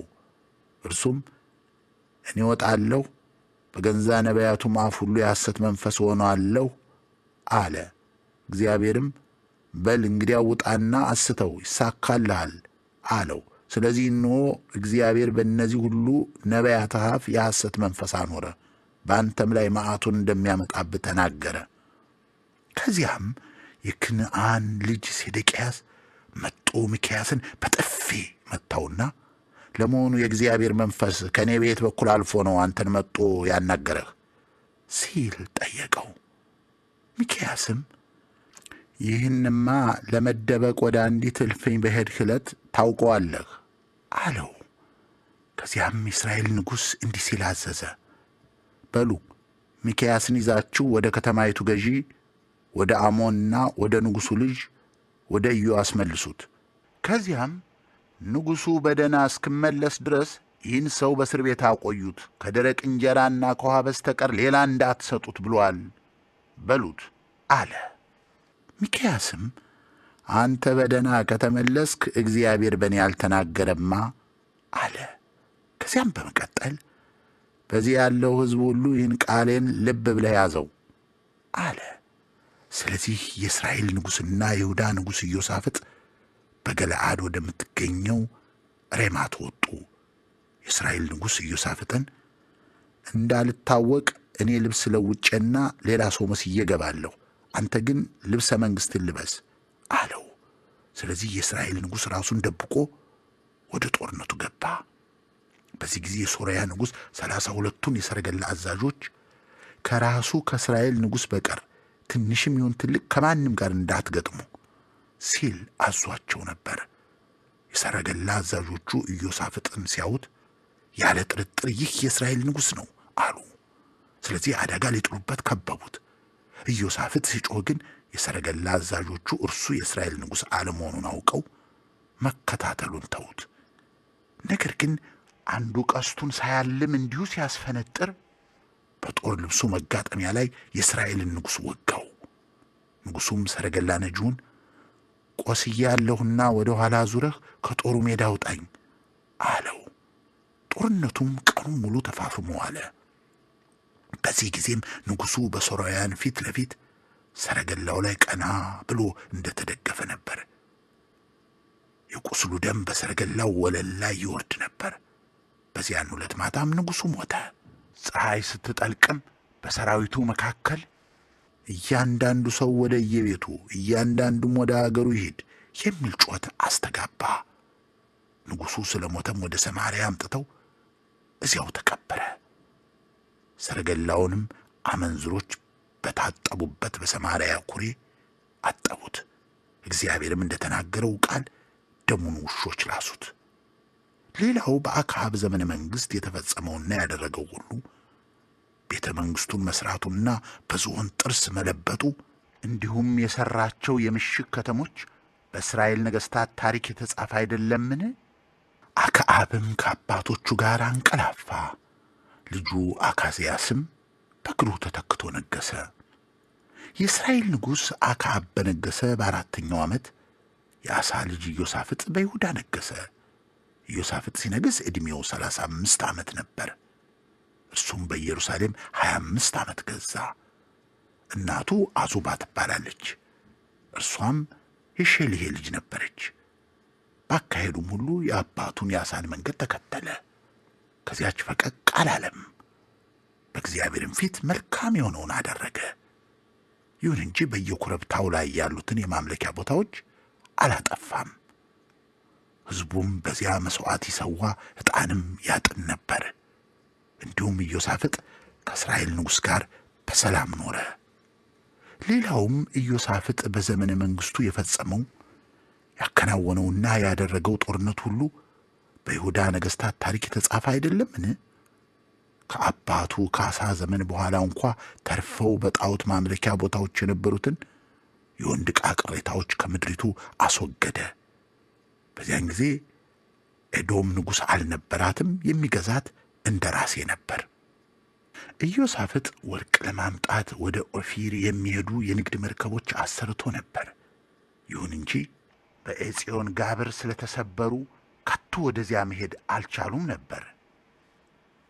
በዚያን ጊዜም የአክዓብ ልጅ አካስያስ ኢዮሳፍጥን ሰዎች ከሰዎች ጋር በመርከብ ይሄዱ ሲል ጠይቆት ነበር። ኢዮሳፍጥ ግን እሺ አላለውም። ኢዮሳፍጥ ከአባቶቹ ጋር አንቀላፋ። እነርሱ በተቀበሩበት በአባቱ በዳዊት ከተማ ተቀበረ። ልጁ ኢዮራምም በእግሩ ተተክቶ ነገሰ። የይሁዳ ንጉሥ ኢዮሳፍጥ በነገሰ በ17ኛው ዓመት የአክዓብ ልጅ አካዝያስ የእስራኤል ንጉሥ ሆኖ በሰማርያ ነገሰ። እስራኤልንም 2 ዓመት ገዛ። እርሱም የአባቱንና የእናቱን እንዲሁም እስራኤልን ያሳተውን የናባጥን ልጅ የኢዮርብዓምን መንገድ በመከተሉ በእግዚአብሔር ፊት የተጠላ ክፉ ሥራ ሠራ። አባቱ እንዳደረገው ሁሉ እርሱም በዓልን አመለከ፣ ሰገደለትም። በዚህም የእስራኤልን አምላክ እግዚአብሔርን ለቁጣ እንዲነሳሳ